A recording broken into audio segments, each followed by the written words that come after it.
Have you ever been like totally certain about something, maybe a job thing, only for it to turn out completely different? Oh, absolutely. It's that classic mismatch, right? Yeah. Between what you expect and what actually goes down. Exactly. Like being promised the lead role and then bam, you're not even in the play anymore. And in a world like entertainment, which is so public and high stakes, that kind of thing can get, well, pretty dramatic. It really can. And that whole dynamic, the clash between expectation and reality in showbiz, that's what we're diving into today. Welcome, everyone, to The Deep Dive. This is where we take the source material you give us, cut through all the noise, and pull out the key insight. Basically, we give you that shortcut to being properly informed. And today, our deep dive is zooming in on all the buzz around Emily in Paris, Emmy-nominated Netflix rom-com. Yep, specifically the stuff happening behind the scenes as they gear up for season 5, which everyone's waiting for. Yeah, we've been looking at some recent articles, and they're revealing some genuinely, surprising claims and shifts coming from the set. It feels like a real peek behind the curtain. It is. It shows how these creative visions and personal feelings can really collide fast. So for you listening, this isn't just about Emily in Paris, right? It's more about understanding the unpredictable side. Exactly. That human element behind these huge productions. Okay, let's get into it. Let's unpack. Right. Now, Emily in Paris, it's had its share of off-screen chatter before this, hasn't it? Oh, for sure.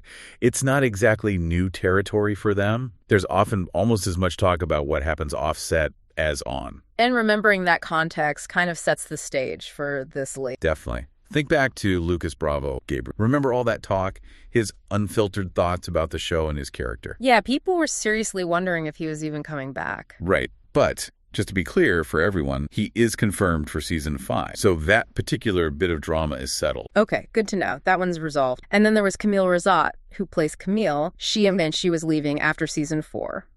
But that was different. She was clear it was her choice, stepping away, wanted to do other things, but she even said she might be open to returning some. No big drama there, really. So those situations were more about actors making choices or clarifying. This new story with Rupert Everett, this feels different. It goes deeper into that whole expectation versus reality thing. Absolutely. This is where it gets particularly interesting. So Rupert Everett came in for the season 4 finale. Right, as Giorgio Barbieri, Italian fashion designer, Sylvie's friend. Exactly. It was a guest spot, maybe smallish, but pretty significant in the plot, helping out Agent Scroto. Yeah, it felt like a character you could easily see popping up again, adding to that whole fashion world vibe. Totally. And that seems to be exactly what Rupert Everett himself thought was going to happen. That was his expectation. Apparently so. He told Vanity Fair he fully expected to be back as Giorgio for season 5. He even recalled someone saying, "Next year we'll speak." Okay. But then he waited. And in his words, the call never came. Wow. And he didn't just say she wasn't asked back. He used the word fired. He did. And he described the emotional fallout pretty intense. Said, "For me, it was a tragedy. I was in bed for 2 weeks because I couldn't get over it." In bed for 2 weeks. That's incredibly raw. It really hits home that for an actor, it's not just like clocking in and out. Not at all. It's deeply personal, a real investment. It sounds like it. And his take on show business generally reflects that feeling, too. Yeah, he sort of reflected on it, saying, show business is always very difficult. When they write the screenplay, they think they want you, but then things change and they lose your character. I don't know why. Paints a picture of real uncertainty, doesn't it, from the actor's side? But then you get the other side of the story. Right, because Deadline went and talked to someone connected to the show. Yep. And according to their source, Everett was not fired in the way he's implying. Okay, so what was their explanation? The rationale given was, well, he was hired for a guest role specifically. That character, Giorgio, had served his purpose in the story, and his arc had just reached a natural conclusion. That was the phrasing. So served his purpose and natural conclusion versus fired and tragedy. That's quite the disconnect. It really is. You've got the actor's perspective, deeply personal, feeling let down, maybe even misled. Based on that next year we'll speak comment. Exactly. And then you have the production side, which sounds much more pragmatic. Yeah. Business-like. Yeah, like, okay, that story beat is done. Moving on. Precisely. It highlights this gap that can exist. For the production, it's about the overall narrative, budgets, logistics. Yeah. And maybe the story just evolved away from needing Giorgio. But for the actor, it feels like a rejection.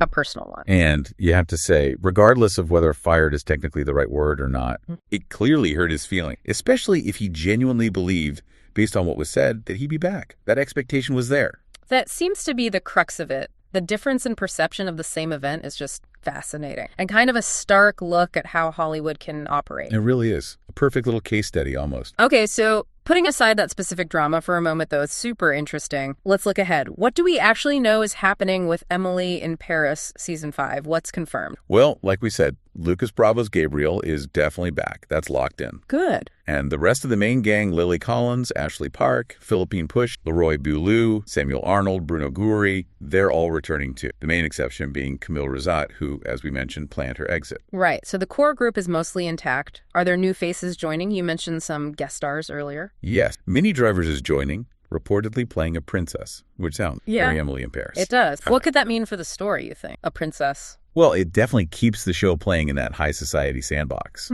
Could be new conflicts, maybe some glamorous events. Who knows? Maybe even competition for Sylvie. And there was someone else. Brian Greenberg is also joining. He'll be playing another American in Paris. Another American? Could be competition for Emily? Or maybe a new ally? Or love interest? Could be anything, really. New characters always shake things up, bring new dynamics. That's the point, I guess. Makes sense. Now, what about the plot itself? We heard whispers about Emily's story shifting focus. Yeah, there are hints about that. Apparently, we'll see some adventures in Rome, so change of scenery. Okay, Emily in Rome. And maybe more significantly, her professional life might be, quote, more muted or even normal. Muted. Her job at Agents Gratteau or Savoir before that was always such a huge part of the show. What does muted mean here? It's interesting, isn't it? It suggests maybe less focus on the marketing campaigns and office drama and perhaps more. More focus on her personal life, the romance.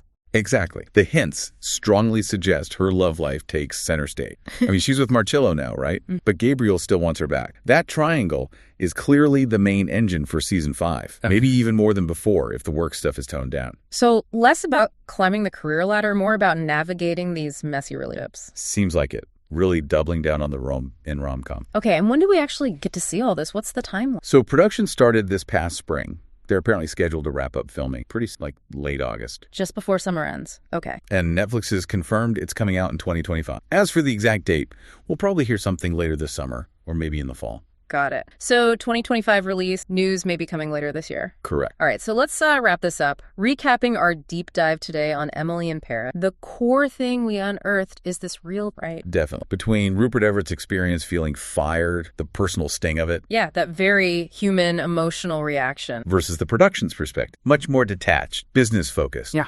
Character arc, complete, natural conclusion. It's like a perfect little snapshot of how things can work or maybe not work in Hollywood. The business side versus the human. And it's a story that's arguably just as compelling as what we see on screen. Totally. So for you listening, hopefully this gives you a bit more insight into how casting works, how character stories get decided. And just, the real people and real feelings involved behind the scenes of these big shows. It's not always neat and tidy like a finished script. Definitely not. Which brings us to a final thought for you to chew on. Given how subjective creative fields are, especially show business, how can actors and production teams maybe do a better job of aligning expectations, particularly with guest roles, which seem inherently less secure? That's a really good question. What responsibility does each side really have in that communication process to avoid situations where one person feels it's a tragedy and the other thinks it's just business as usual? How do you manage those expectations? I think